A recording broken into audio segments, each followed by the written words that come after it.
E antes de se aposentar, a Rosa Weber falou dos bastidores da visita que ela e o ministro Alexandre de Moraes fizeram aos detentos das penitenciárias da Colmeia e da Papuda, em Brasília. No discurso de despedida dela, do STF, a Rosa Weber afirmou que Moraes foi aplaudido pelos presos.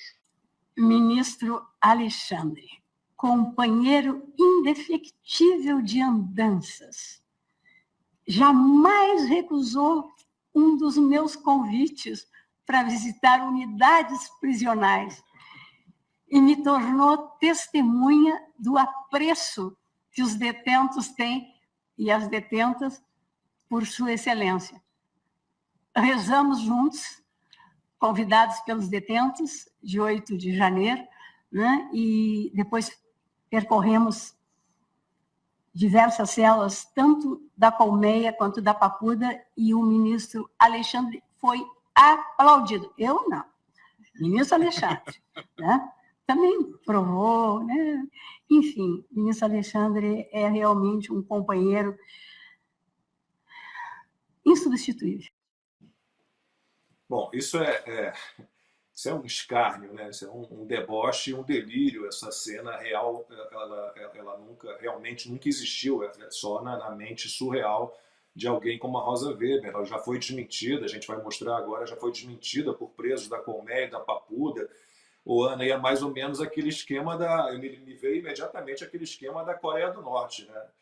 Todo mundo tem que rir quando mandam rir, todo mundo tem que chorar quando mandam chorar, todo mundo tem que aplaudir quando mandam aplaudir. É o terror, é o medo, a ameaça e a tortura, né, Ana, no fim das contas. É tortura, é só passarmos os olhos nas páginas da história, né, da história dos regimes totalitários. Como você mencionou, Lacombe, Coreia do Norte, Joseph Stalin, né, todos aplaudindo seus algozes, não por respeito, mas por terror, né, um medo incontrolável, porque isso é uma tortura. Eu não sei o que é o pior nessa cena, Lacombe, o discurso patético da Rosa Weber, que já vai tarde, mas também temos que ficar de olho em quem vai sentar, né, na cadeira vaga pela Rosa Weber, ou a carinha de emocionado do Alexandre de Moraes. São sádicos. Isso é sadismo, isso é deboche. Eles praticamente estão dizendo que os presos políticos que temos, eles sofrem da síndrome de Estocolmo, né? Foram presos, né, de maneira desrespeitosa em relação à nossa Constituição, ao ordenamento jurídico, ao devido processo legal, mas são apaixonados, respeitam seus algozes. E aí, Lacombe, faço questão de mencionar o que você disse, trazer o áudio exclusivo da revista Oeste, que nós conseguimos, de uma presa contando, olha, não foi bem assim, não. Eu confesso, Lacombe, que eu não tinha escutado esse áudio antes da gente mostrar no Sem Filtro, e quando nós mostramos esse áudio, eu fiquei sem palavras. Eu fiquei completamente chocada, sem palavras, perdida, né, naquele áudio. E vamos dividir ele aqui com vocês. O que aconteceu? Ele foi lá nos visitar. O vice-diretor foi nos avisar para a gente manter a calma. Ele entrou na ala D primeiro. Tava ele, a Weber e a Segurança Nacional. Eles entraram com metralhadora. Os agentes dele lá, segurança dele, com o dedo engatilhado, com o dedo no gatilho, apontando para as mulheres. E com a mão também no spray de pimenta. Mas isso a gente dentro da cela. Ele estava atrás da cela, mas a Força Nacional apontando para a gente. Todos sentados, a gente ouviu os aplausos da ala D, mas por quê? A Rosa Weber fez as pessoas agradecerem ele e aplaudirem. Isso tudo foi relatado nos banhos de sol, porque foi o assunto daquela semana ele ter ido lá, né? E as mulheres começaram a tremer de medo de ver ele. Muitas fizeram xixi na roupa, tremendo, sem brincadeira. Foi essa a reação. E a Jupira se ajoelhou pedindo perdão para ele, tremendo de medo. E antes dele, elas ouviram tudo, né, chorando. Ele entrou, ele viu o banheiro, que era um banheiro, viu os quartos, saiu dali.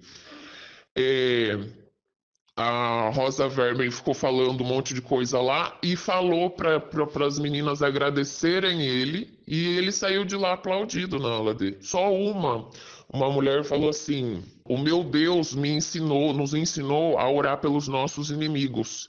E muitas vezes, seu Alexandre, ela falou para ele, eu subi no monte para orar pelo Senhor, porque eu sei que Deus não se agrada com a morte do ímpio. E muitas vezes eu subi no monte porque a palavra nos ensina a orar pelos nossos inimigos. Ele falou, muito obrigado, sabe? Ele agradeceu com aquela cara, com aquela pose soberba, com as duas mãos assim juntas, com aquela pose que ele faz para falar, e a Força Nacional com as armas apontadas para nós.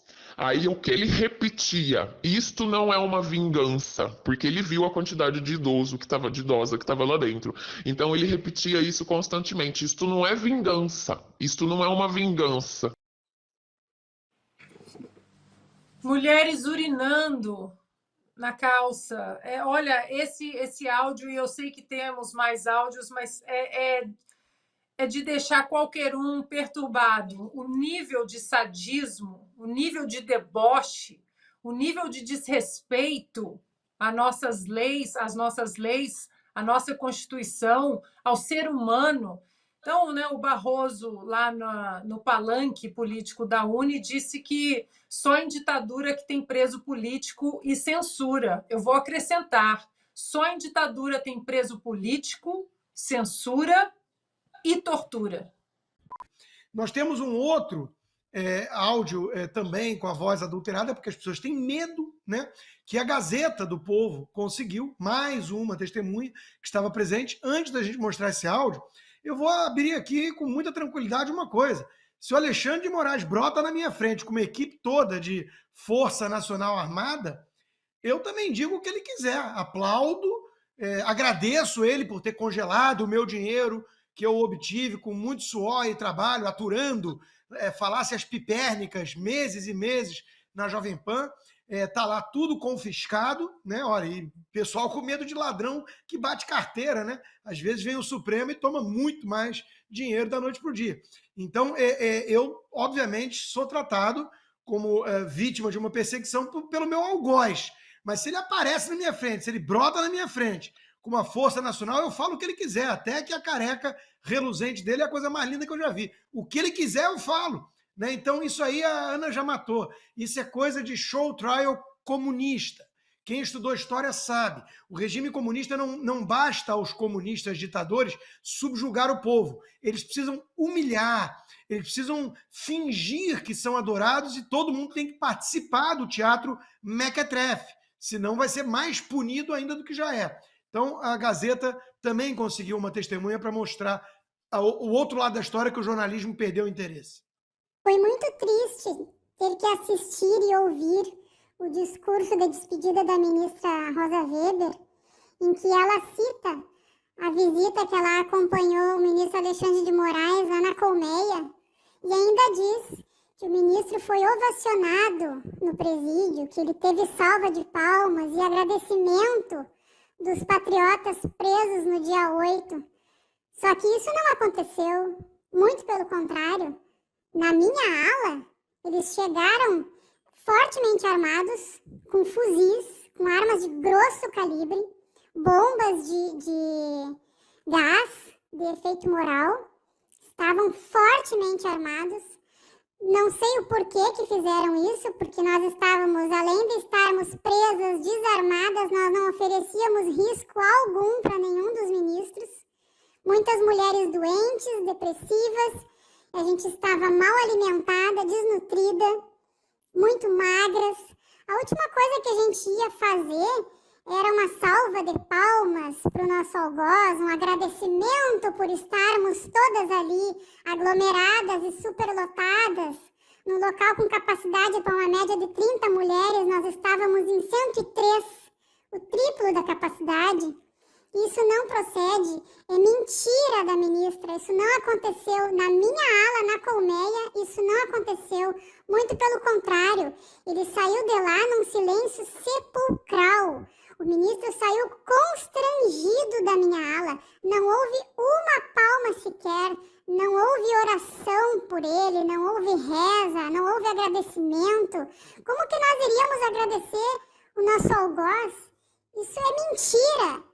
Nós nos sentimos, sim, ameaçadas, estávamos amedrontadas com aqueles homens fortemente armados, com aquelas fuzis apontados para nós.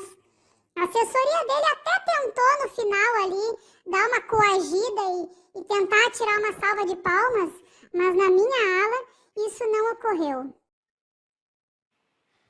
Tá aí, né? Um relato de alguém que estava lá e que desmente, então, a Rosa Weber. Qualquer outra circunstância no país, a chamada dos principais jornais seria: testemunha desmente ministra do Supremo. Ministra do Supremo espalha fake news, né?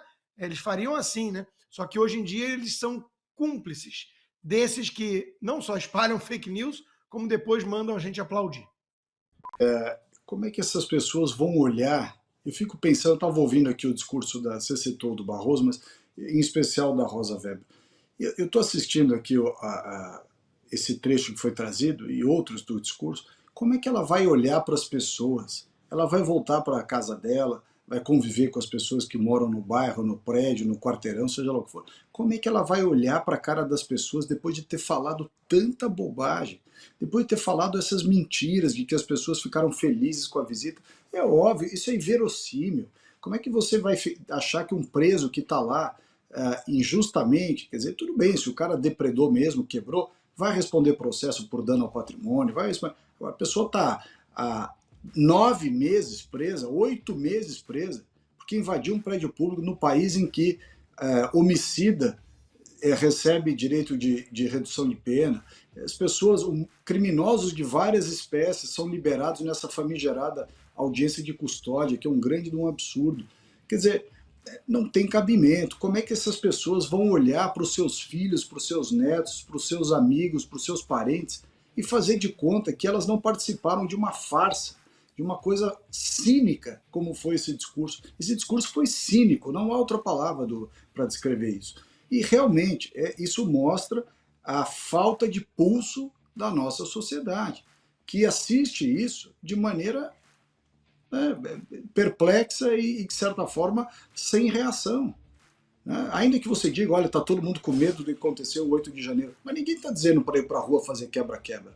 Só que as pessoas têm que se posicionar. Existe uma sanção moral a essas injustiças, a esses absurdos, que tem que acontecer. Nos Estados Unidos, vocês que moram nos Estados Unidos, a Ana e o Constantino, uma pessoa que pratica um ato desse absurdo como esse não vai na esquina, não vai na padaria comprar um pão, porque vai ser moralmente repreendida. Né? Eu me lembro quando aquele Madoff fez aqueles escândalos em Nova York, a primeira coisa que aconteceu, o cara foi expulso de todos os clubes que ele fazia parte. Deixou de ser convidado em um restaurante. Ou seja, há uma sanção moral. E aqui no Brasil não está tendo essa sanção moral. As pessoas estão querendo se aproximar dessas autoridades, desses que cometem esses absurdos, quase que para fazer tráfico de influência, para vender serviço, para mostrar que são né? Para mostrar que circulam nesse meio. Ora, tem que ter nojo de circular em certos meios, entendeu? Tem que recusar o convite, tem que não ir, tem que ter vergonha na cara. Né? O Constantino citou um caso aí, pelo amor de Deus, quer dizer, não tem cabimento. Tem que ter um pouco de vergonha na cara. É isso que tem que acontecer.